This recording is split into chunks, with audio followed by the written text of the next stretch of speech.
nuestra propia tierra. Nunca se nos ha educado en la conciencia de esos hechos. Tenemos que reconstruirlo a duras penas, en horas de insomnio.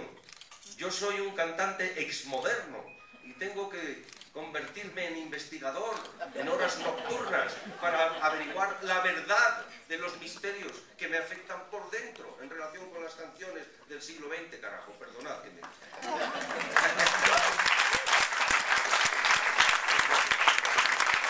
Bueno, a veces hay que echar un poco de esfuerzo para descubrir la verdad y compartir la verdad.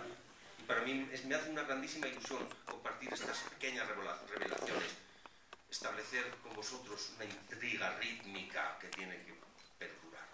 Bien.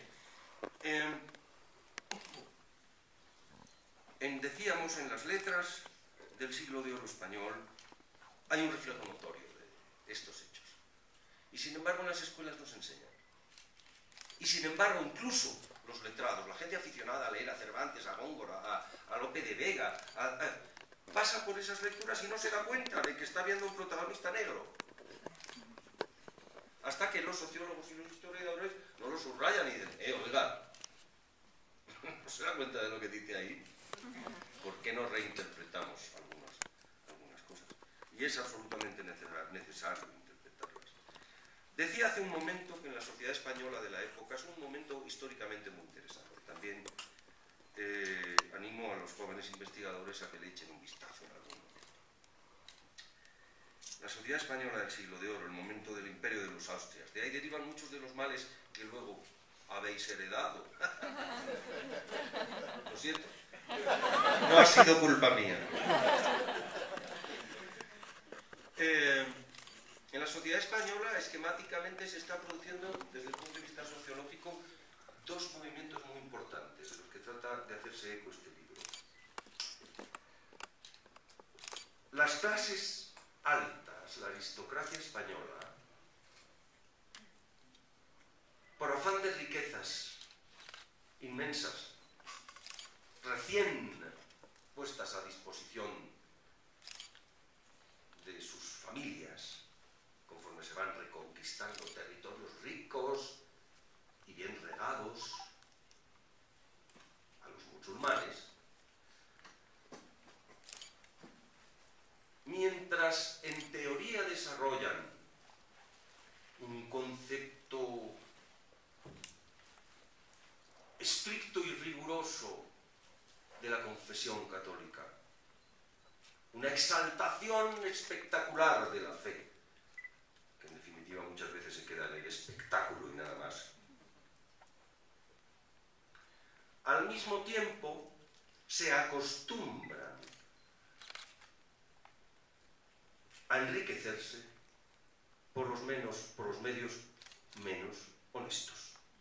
Don Fernando Ortiz hace un retrato muy preciso de estos hechos cuando traza la genealogía de los negros curros. Explica muy bien, en su libro póstumo, se llama Los negros curros, está editado en Ciencias Sociales en La Habana.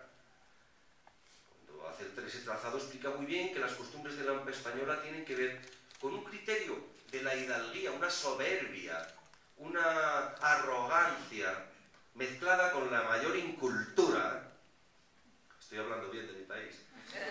Repito, una soberbia arrogante mezclada con una incomprensible incultura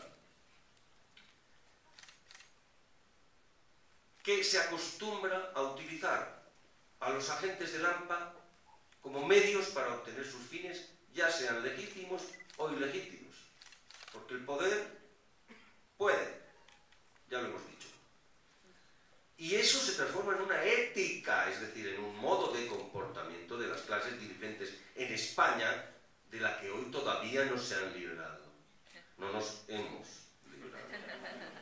Pero ya llegará el momento. Se puede hacer hasta con buenas maneras, pero se hará. Hemos de evitar recaer en la barbarie, desde luego. Pero hemos de hacerlo. Bien. Mientras las costumbres de las clases dirigentes, de la que salen los letrados, de la que salen los clérigos, además además de los capitanes, mientras esas costumbres entran en el periodo de los Austrias, a partir del reinado de Felipe II, a comienzos del XVII, en franca decadencia, es decir, hay un contrasentido moral que se generaliza en la sociedad española. Hasta los pícaros más desposeídos imitan esa arrogancia chulesca del noble o del hidalgo español y acaban imitándola a los negros curros en La Habana, como explica muy bien don Fernando. Bien, mientras eso es como una especie de descenso, decadencia moral, vamos a decir, que gráficamente lo podríamos representar en un esquema de descenso de las alianzas en sociedad desde arriba a abajo en las capas sociales. Pues muy bien, a la vez se produce el movimiento inverso de ascenso de los bailes populares, llamados en aquel momento bailes de negros,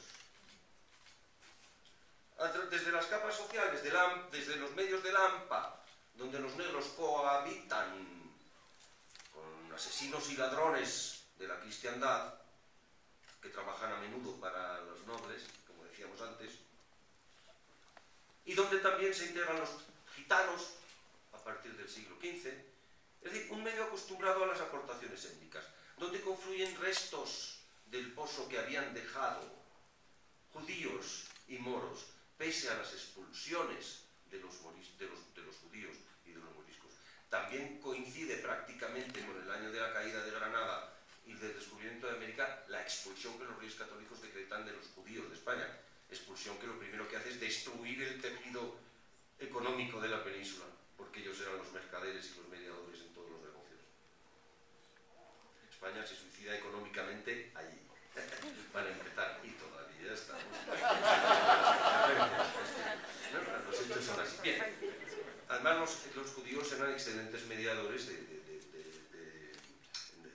culturales, es decir, era gente que aprendía las lenguas. La diáspora se había acostumbrado a manejar todas las culturas, a mediar entre muy diversas culturas.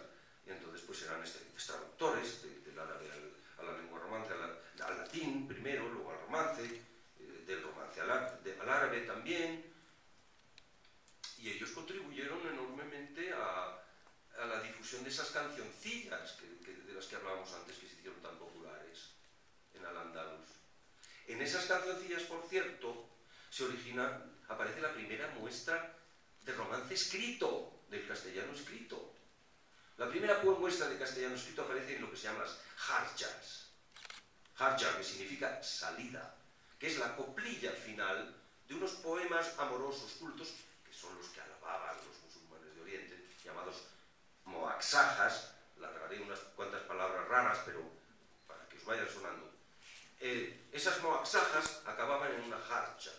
La moaxaja estaba en árabe o hebreo a veces, generalmente en árabe, pero la harja estaba a menudo